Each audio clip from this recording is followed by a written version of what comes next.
Excited to be here with you today. Again, I am Jason over at Yarusi Holdings. Wanted to dive in and talk about ways to improve the performance of your property. So here at Yarusi Holdings, we're a multifamily investment firm. My wife, Pili, and myself started the firm back in 2016. We have since acquired over 1,400 units, valued over 160 million in real estate, with another 50 so million in the pipeline of projects upcoming. A big part for us is that we've always looked for ways that we can improve the community, right? Improve the property. Typically, when you're thinking about buying your first or next multifamily property, some of the most important things to do is honestly say, well, if this was a business, whether it was a gas station, a taco shop, or a mechanic shop, or a manufacturing plant, what could improve within the business, whether it's on the building side, whether it's on the operations side, or it's on the management side, to make this a better business. And typically that's what we're doing. We're buying businesses that just happen to be apartment buildings, and we're looking for ways to improve the overall performance of the business. So in multifamily, we typically have two sides. We typically have an underperforming asset, whether it be on the property side and or the operations management side. What we found is they're usually hand in hand. If the property is not performing well, or it's because of the management, well, typically the property is in less than proper or less than perfect condition.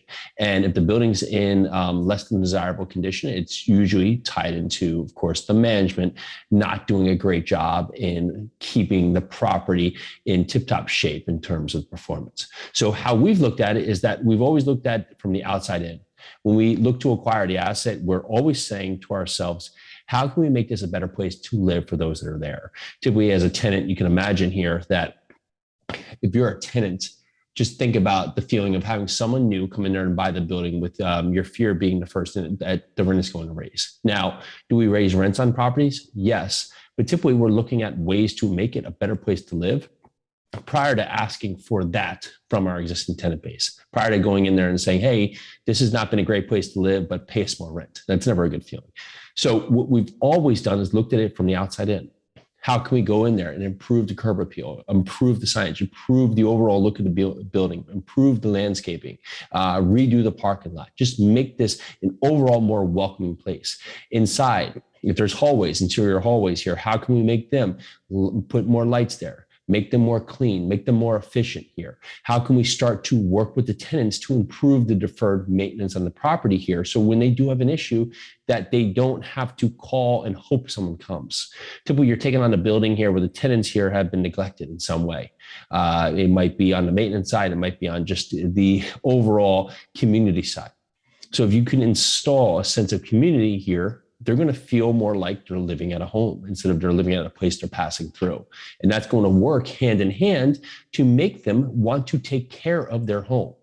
If someone doesn't feel welcomed or doesn't feel like they're in a right spot, they're going to put less intention in keeping their home or their place where they're living up to speed, up to snuff. And what's going to happen? It's going to create more issues on the property. It's going to create more work on the property, and it's going to overall bring down or downgrade the property. But if you can get someone who's happy to live there, they know that it's going to be better and continuing to be better, and people are working to make it better for them, well, they're probably going to take care of it more. So maybe when that faucet's running, they're not just going to let it run, hoping that it just stops. They may call you, right, to keep your water bills in line. If there's some other issue, instead of letting it just get to a part where it's unbearable because they don't want to waste the time trying to call 10 times to get someone there, when they see that you show up and fix things, well, ultimately the operation is going to get better. Three things in your property really trend to add the most, of course, your expenses to are, of course, non-controllable, right? Your taxes, your insurance, your utilities. So if you can work with tenants to control your utilities and find ways to make it better and really decrease your utility burden, well, that's going to help your bottom line. So things we just spoke about there are going to help the performance of your property and help the bottom line of your property out of the gate without actually requiring anything from your tenant base. So as you go into properties, of course, the rent is the big piece of the puzzle here that you can look to add value to that property, right? And so a big part, go in there and improve rents. But there are so many other pieces of the component here that don't directly affect the tenants. We had a property, first one we brought, actually had 3 maintenance people. In fact, they were using it as a home base because these 3 maintenance people, although they were being billed through the building, were handling the majority of the work throughout the rental, single family rental portfolio. That was, of course, around that also was part of that ownership portfolio.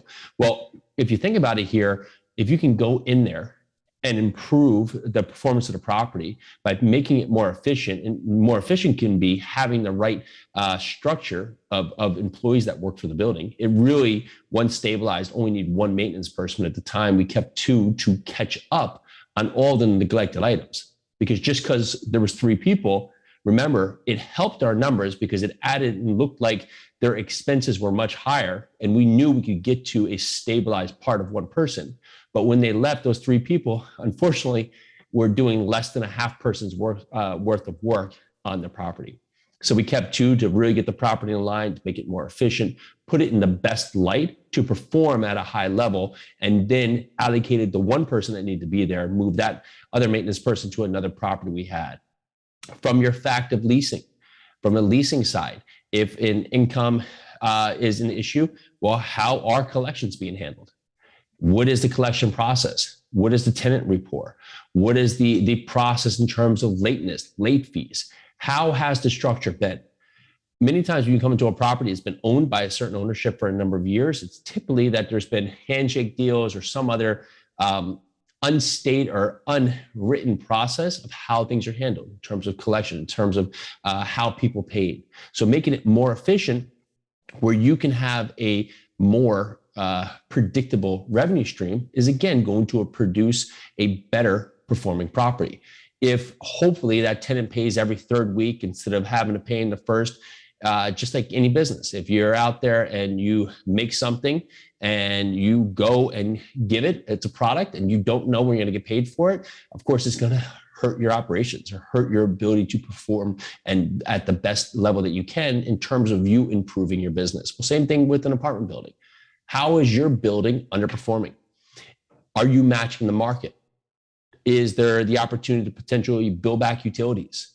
And if the property is currently billing back utilities, is it doing it in an efficient manner? Is it just picking a number out of the hat and saying 1 bedrooms, bill back for this amount, 2 bedrooms, bill back for that amount? Or are they doing it in a subjective manner that makes sense, that tracks the market?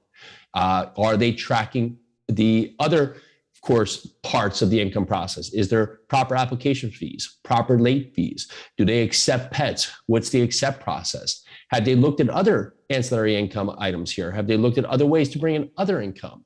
Would it warrant to have a trash valet who comes around every 1, 2, or 3 times a week to add value? Potentially, tenants don't live close to where the dumpster is. Maybe they have to walk, a quarter mile, half mile to go take out the garbage.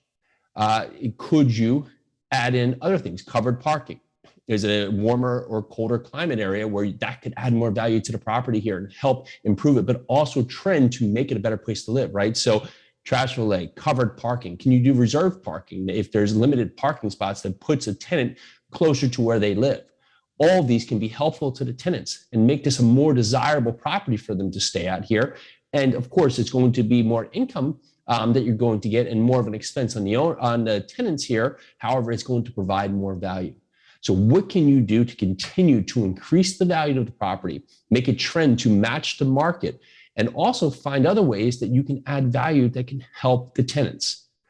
Once you do these things here, you make it a better place to live, make the hallways better. You put exterior lighting out there to really lighten it up at nighttime. You maybe trim back all the landscaping, trim back trees. You improve the parking lot here. You let them know it's going to be better. Well, you think when a renewal comes up, it's going to be much easier to ask for an increase, or it could be significant in the rent because you've now done these steps to make this better for them to live. So always look at your property here. That's what we do at Yarusi Holdings, right? To look and say, how can I make this a better place to live? How can I make this a better business? How can I make this perform better? And when you do that, you will find the results will follow.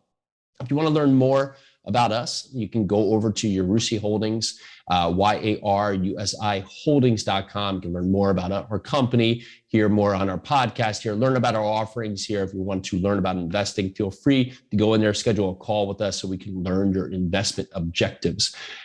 In part for your process here, communication is key with you and your tenants, understanding that now there is a new process in place. And sometimes tenants won't like new processes, but they're there to make this more efficient, more reliable, and they will get on track here that this will be a more efficient manner. Predictability is always better in terms of how you handle things. If you can go and take care of a lot of the deferred maintenance up front, of course, it's going to allow your business to have better sustainability, allow your property to cut down on its overall expenses and deferred maintenance, and ultimately make this a better performing asset. So look for ways that you can drive the property.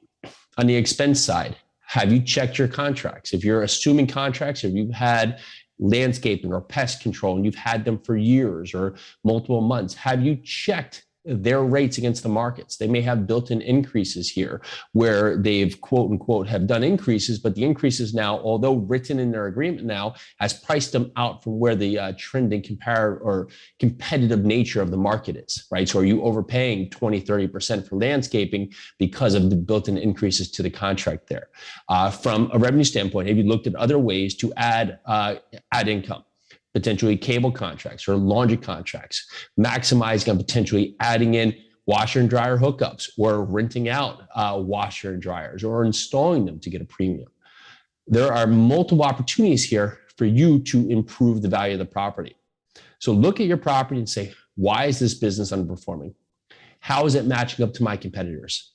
What can I do to add value that maybe my competitors aren't thinking about that can make me stand out, but are going to fit the nature of my tenant base? So as I said here again, my name is Jason Yarusi, founder of Yarusi Holdings, multifamily investment firm, now down here in the Southeast.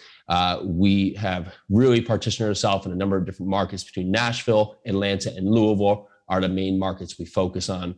We do want to talk to you. We do want to hear about you and your investment objectives. You can go over to yarusiholdings.com. We will be doing these seminars once a week. We will be doing more of these seminars coming up here. We also have a great event. If you do want to join us, Multifamily Live, June 2nd, 3rd, and 4th in the wonderful Nashville, where we are living now. We're going to be at the Opryland Hotel. Go over there, find us, Multifamily Live. It'd be great to see you there so we can meet you in person, hear more about you, what you're working on, and we will see you shortly.